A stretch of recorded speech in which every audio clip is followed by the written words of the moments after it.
어느 정도 뚱뚱해야 소아비만이라고 하나요? 비만이란 단순히 체중이 많이 나간다가 아니라 과도한 지방세포가 몸에 축적된 상태를 말합니다. 소아비만이라면 영아부터 사춘기까지의 아이들 중에 과도한 지방세포가 축적된 상태겠죠. 얼마 전에 표준 체형인 초3 아이가 학교 신체검사에서 비만 진단을 받았다고 어머님이 걱정을 하시면서 상담을 했는데요. 그 아이는 근육이 많고 체지방은 적어서 체중은 많이 나가지만 비만이라고 할 수 없는 경우였습니다. 체중은 같지만 더 슬림해 보이거나 더 뚱뚱해 보이는 사람이 있는데 체지방과 근육의 비율이 달라서 그런 거라고 설명해 주었습니다. 자, 그럼 비만의 기준이 체지방인 건 알겠는데 체지방이 얼마나 있어야 비만일까요? 성별과 나이를 기준으로 체질량 지수가 85에서 95% 미만일 때는 과체중, 95% 이상일 때 비만이라고 합니다. 단 6세 미만에서는 95% 이상을 과체중이라고 합니다. 체질량 지수는 킬로그램 체중을 미터 단위 키 제곱으로 나누기 하면 됩니다. 그리고 연령별 체질량 지수에 대한 표도 첨부해 드릴 테니 참고하고 체크해 보시기 바랍니다. 또 체질량 지수 외에 소아비만도라고 해서 실제 체중에서 신장별 표준 체중을 빼고 신장별 표준 체중으로 나누고 곱하기 100을 하는 공식도 있습니다. 과체중은 10에서 19%, 경도 비만은 20에서 29%, 중등도 비만은 30에서 49%, 고도 비만은 50% 이상으로 판단합니다. 신장별 표준 체중에 대한 표도 첨부해 드릴 테니 우리 아이의 비만도 계산을 해보시면 좋겠습니다. 소아비만도 유전인가요? 부모의 체형이나 체질이 유전이 되다 보니 소아비만도 유전이 될 가능성이 높다는 건 짐작하실 겁니다. 부모 중 한쪽이 비만이면 자녀의 40%, 양쪽 다 비만이면 자녀의 80%에서 비만이 발생할 수 있다고 합니다. 부모 모두 비만이 아니어도 7% 정도 비만이 발생한다고 하는데요. 그런데 이것이 비만 유전자에 의한 비만이라기보다는 비만을 유발하는 생활 습관을 온 가족이 공유하거나 닮아가기 때문에 생기는 것으로 보는 것이 더 타당할 수 있습니다. 특정 비만 유전자의 이상으로 생긴 비만도 생활 습관을 건강하게 바꾸면 유전자가 미치는 영향력을 변화시키기도 한다고 하니까요. 유전이라고 포기하지 말고 건강한 습관을 만드는 것이 더 중요하다고 할 수 있겠습니다. 아이들의 살은 다 키로 가지 않나요? 소아비만에 대한 이야기를 할 때면 단골로 나오는 질문입니다. 설명이 필요한 경우들이 종종 있더라고요. 살이 키로 간다는 것도 맞고 살이 키를 방해한다는 것도 맞습니다. 잘 안 먹고 마른 아이들은 살이 좀 붙어야 키가 좀 더 쉽게 자라고 오래도록 자라는 게 맞습니다. 그리고 잘 먹고 통통한 아이들이 급성장기에 들어서면 그간에 축적된 에너지로 키를 쑥쑥 키우기가 쉬운 것도 맞습니다. 그런데 중등도 비만 이상의 아이라면 살이 키를 방해할 가능성이 높습니다. 체지방이 성호르몬을 자극해서 뼈나이의 진행을 가속화시키고 결국 키가 자랄 수 있는 기간이 짧아지기 때문입니다. 또 성장 호르몬이 과도한 체지방의 대사와 키 성장을 위해 모두 필요하다 보니 성장 호르몬의 효율이 떨어지고 인슐린 저항성이 생기면 성장 호르몬의 분비 자체가 감소하게 됩니다. 결론은 살과 키의 관계는 맥락에 맞게 판단해야 한다는 것입니다.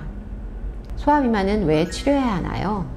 소아비만이 관리받고 치료되지 않았을 때 생기는 문제점을 안다면 이 질문에 답이 되겠네요.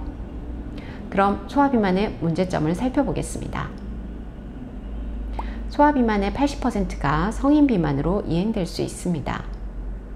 성인이 되어서 비만이 된 사람보다 소아 때부터 비만이었던 사람은 체지방의 수와 크기가 모두 증가되어 있기 때문에 비만 관리도 훨씬 힘들고 고혈압, 당뇨, 심장병 등 성인병에 걸릴 위험률도 높아집니다. 성장기에 높은 체지방은 체내에서 호르몬을 자극해 성조숙증을 유발할 수 있습니다. 성조숙증은 뼈나이의 진행을 빠르게 해 최종 성인 키에 손실을 주고 빠른 2차 성징으로 정서적, 신체적인 불편감을 겪게 됩니다. 또 성저숙증이 특정 암이나 심혈관 질환, 치매 등과 같은 질환의 발병률을 높인다는 것도 한 번 더 말씀드리겠습니다. 소화비만 자체만으로도 성장을 방해합니다. 체지방 대사에 성장 호르몬을 과다 사용하게 되어 기성장의 효율을 떨어뜨리고 인슐린 저항성을 일으켜 성장 호르몬의 분비가 감소되어 기성장을 방해하게 됩니다. 소화비만으로 인해 자신감, 자존감이 낮아질 가능성이 높습니다. 친구로부터 놀림을 받아서 생기는 정서적인 상처도 있을 수 있고, 그렇지 않더라도 친구와의 비교나 미디어에서 접하는 연예인들과의 비교 등을 통해 자신감을 잃고 성격의 변화가 생길 수 있습니다. 소화비만이 이러한 문제점이 있음을 안다면 적극적인 관리와 치료가 필요하다는 건 당연하겠죠.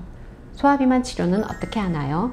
소화비만은 성인 비만보다 더 심각하고 최대한 빠르게 관리하고 치료해야 하는 질환이지만 관리와 치료가 어려운 게 사실입니다.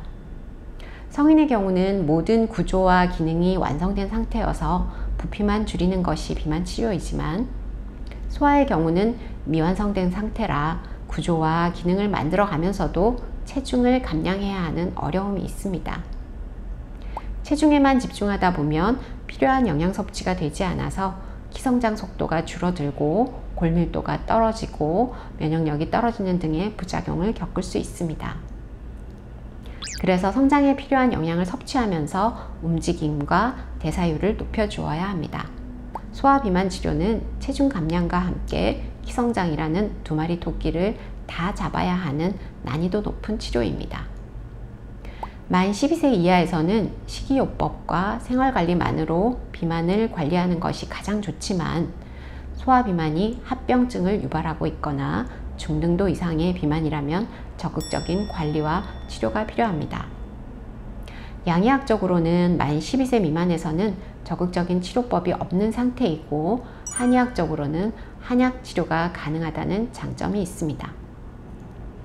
만 12세에서 19세 미만의 경우에 양의학적인 치료법이 있긴 하지만 이 역시도 권장사항이라기보다는 건강에 큰 위해가 있을 시 제한적으로 하게 됩니다. 이에 반해 한약치료는 항상 밸런스를 찾아주는 치료가 우선이기에 나이에 상관없이 치료를 할 수 있습니다. 하지만 성인들의 비만치료처럼 체중만 집중할 수 없기에 키성장과 신체 발달 속도를 잘 관찰하면서 자연적인 성장이라는 원칙 속에서 조율을 하게 됩니다.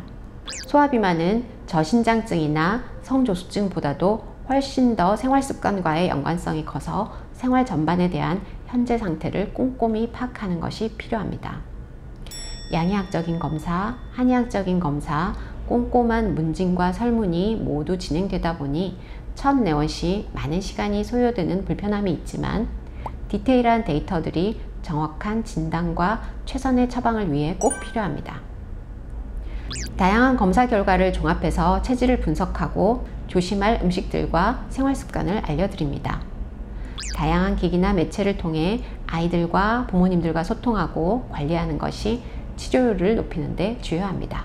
자연성장을 원하고 건강에 대한 부작용을 우려하시는 분들이라면 한의학적인 소화비만 치료와 관리를 받으실 것을 권장합니다.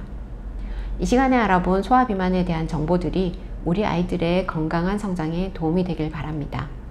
경청해 주셔서 감사합니다.